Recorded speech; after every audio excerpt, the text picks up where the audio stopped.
Friends, हम ये जानते हैं कि ये कोई ज़रूरी नहीं है कि जिन देशों के पास प्राकृतिक संसाधन और प्रचुर मात्रा में वो अमीर होंगे, क्योंकि ऐसा देखा गया है कि अफ्रीका और नॉर्थ अमेरिका के देश जो संसाधन संपन्न हैं, फिर भी वे दुनिया का अधिकतर देश उन महाद्वीपों में गरीब हैं। तो इसके विपरीत जिन देशों के पास प्राकृतिक रूप से संसाधन रिसोर्सेज नहीं है, वे अमीर हैं। तो वो क्या चीज़ है जो किसी देश को अमीर और गरीब बना रही है? फ्रेंड्स, संसाधन का होना एंशियंट टाइम में समृद्धि का निशानी था, परंतु अब जो उस संसाधन को प्रोसेस कर सके, जो उस संसाधन को फ्लो ऑफ प्रोडक्शन में ला सके, उत्पादकता के बहाव में या उत्पादकता के प्रक्रम में, वही देश अमीर बन पाएगा। फॉर एग्जांपल, मान लीजिए आपके पास लैंड्स हैं, उस लैंड्स पर आपके पास मॉडर्न टेक्नोलॉजी नहीं है फार्मिंग करने के लिए, तो आप उस लैंड को फ्लो ऑफ प्रोडक्शन में नहीं ला पा रहे हैं। फ्लो ऑफ प्रोडक्शन से मतलब है कि किसी भी रिसोर्सेज को वेल्थ क्रिएशन और इनकम के लिए उपयोग करना। फॉर एग्जांपल, आपके पास मान लीजिए लैंड है नेचुरल रिसोर्सेज के रूप में, आप अगर उस पर कॉटन उगाते हैं और उस कॉटन को उगाने के बाद आप किसी मिल को बेचते हैं, वो मिल उस कॉटन से धागा बनाता है और फिर वो कपड़ा बनाने वाली कंपनी को धागा को बेच देता है। तो ये एक फ्लो ऑफ प्रोडक्शन क्रिएट हो रहा है, जिससे वेल्थ और इनकम जनरेट होगा, और जहाँ पर वेल्थ और इनकम जनरेट होगा वहाँ समृद्धि, वेल्दीनेस आएगी। ओके, तो इस क्रम में हम कुछ देखते हैं कि जब जैसे हम लैंड से कॉटन उगाएं और फिर कॉटन से हम धागा बनाएं, फिर धागा से हम कपड़ा बनाएं, तो ये कॉटन का एक फ्लो ऑफ प्रोडक्शन है। मतलब कि कॉटन उगाने के क्रम में जो लैंड का यूज हो रहा है, वहाँ पर जो किसान कॉटन उगा रहा है और फिर उस कॉटन को उगा कर बेच रहा है, तो वहाँ पर उसको इनकम जनरेट हो रहा है बेचने से। फिर वो जिस कंपनी को कॉटन बेच रहा है और जो कंपनी धागा बना रही है और धागा बनाकर वो कपड़ा बनाने वाली मिल को बेच रही है, तो धागा बनाने वाले कंपनी को भी उससे इनकम जनरेट हो रहा है, और वो कपड़ा बनाने वाली कंपनी किसी फिर दुकानदार को बेचती है, तो उस कपड़ा बनाने वाली कंपनी को उस दुकानदार से वेल्थ और इनकम का सोर्स प्राप्त होता है, और फिर वो कपड़ा वाला दुकान किसी ग्राहक को बेचता है। तो इस तरह से जब ग्राहक किसी वस्तु को अंतिम रूप से अपने उपयोग के लिए खरीदता है, उसको फाइनल गुड बोलते हैं। इस तरह से अगर कपड़ा इस तरह से चलकर कॉटन से, फिर कॉटन से यार्न बना, धागा बना, फिर धागा से कपड़ा बना, और फिर कपड़ा जब कंज्यूमर खरीदा, तब कंज्यूमर उसको अपने उपयोग के लिए उपयोग करेगा, न कि उसको कहीं और दूसरे जगह बेचेगा। तो ये यहाँ पर उस मटेरियल का, उस कपड़ा का अनदर वे में प्रोडक्शन बंद हो गया, क्योंकि अब वो जो कपड़ा व्यक्ति पहन रहा है, अब वो किसी अन्य उस कपड़ा को किसी अन्य उपयोग के लिए मतलब इनकम के सोर्स के रूप में उस कपड़ा को उपयोग नहीं कर रहा है। जब किसी वस्तु का अनदर इनकम के सोर्स के रूप में उपयोग होना बंद हो जाए, तब वो फाइनल गुड्स कहलाती है। इसमें भी फाइनल गुड्स कई प्रकार की होती है। एक वैसा गुड्स होता है फाइनल गुड्स, मान लीजिए आपके घर कुदाल होगा, मान लीजिए आपके घर हथौड़ा होगा, तो आप कुदाल को फाइनल गुड्स के रूप में उपयोग इस प्रकार करते हैं कि आप उससे कुछ दूसरा चीज़, जैसे खेत खोदेंगे, तो उस फाइनल गुड्स का उपयोग खेत खोदने में हो रहा है, जो आपका एक इनकम का सोर्स बनेगा। और इस तरह से फाइनल गुड्स दो प्रकार की होती है। कैपिटल गुड्स, जिससे पूंजी का निर्माण हो, वो फाइनल गुड्स ही होती है, लेकिन उससे एक अनदर पूंजी का निर्माण होता है। एक फाइनल गुड होती है जिससे कोई पूंजी का निर्माण नहीं होता है, वो अपने उपयोग के लिए, मतलब उपभोग के लिए आप करते हैं उसका उपयोग। जैसे कुदाल हो गया, जैसे मशीन हो गई, तो ये सब फाइनल गुड्स हैं। इन फाइनल गुड में समय के साथ खराबी भी आती है। जैसे कुदाल ख़राब भी हो जाता है, कुदाल का बेड टूट भी जाता है, तो आप उसको बनवाते हैं।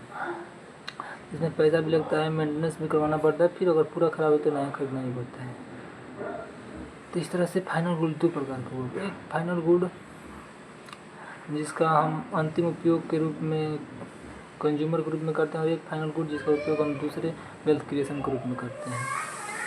और इसमें भी जो फाइनल गुड हम एक, जैसे कि ये कैपिटल गुड है जिसका उपयोग हम दूसरे वेल्थ क्रिएशन के लिए करते हैं, इसमें भी जैसे टीवी हो गया, फैन हो गया और मोबाइल हो गया, तो ये भी एक फाइनल गुड ही है, लेकिन ये ड्यूरेबल है।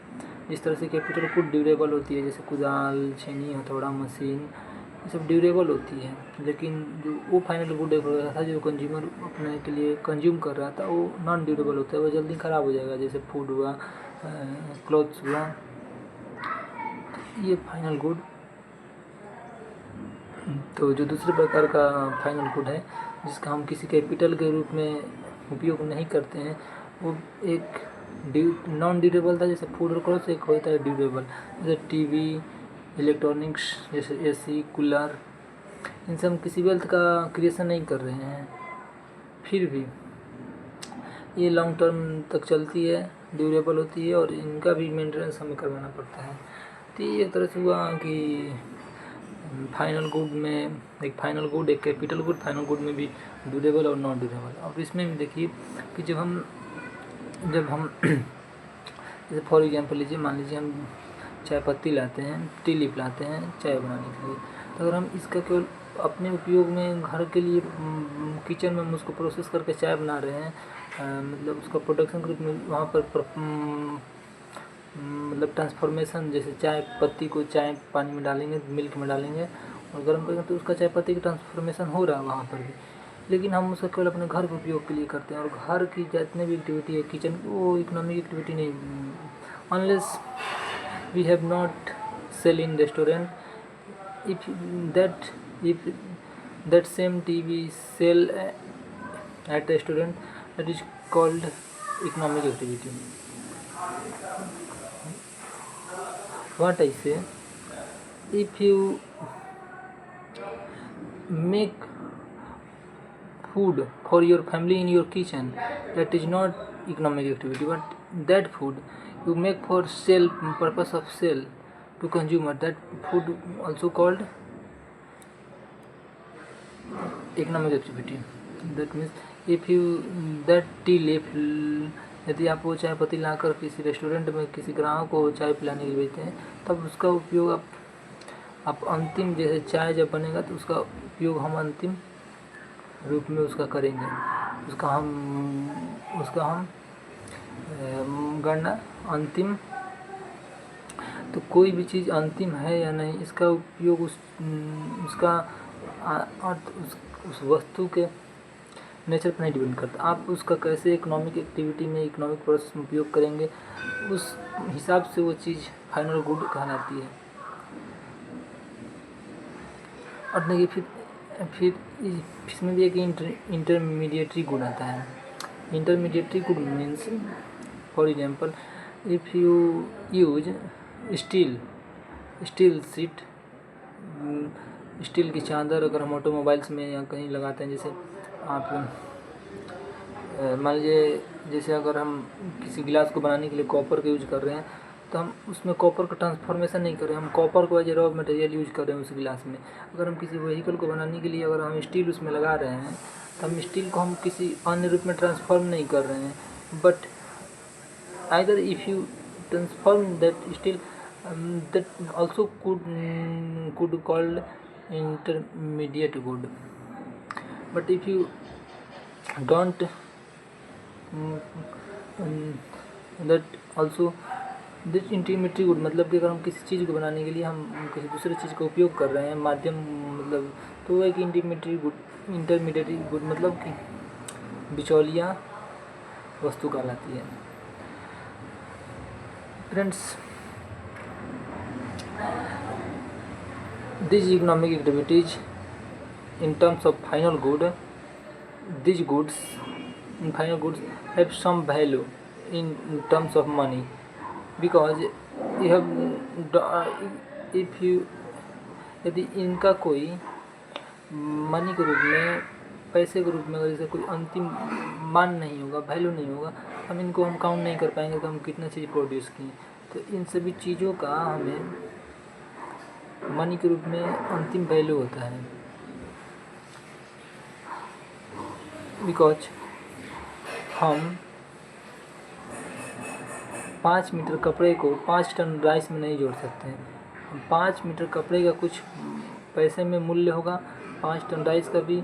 उसी तरह से 500 ऑटोमोबाइल्स 5 टन राइस या वीट को हम नहीं एक मैट कर सकते हैं। तो हमें कोई एक कॉमन मेजर होना चाहिए, तो मेजर मनी है।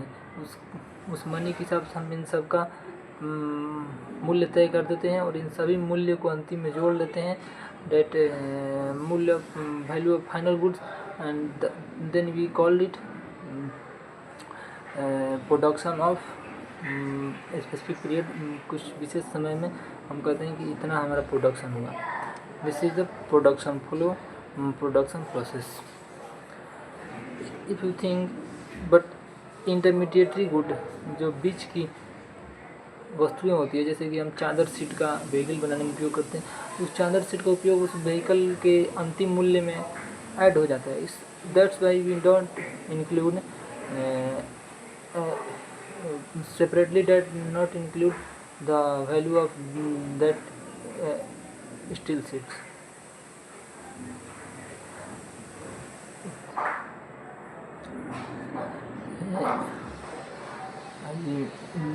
Tomorrow lesson you will see another part.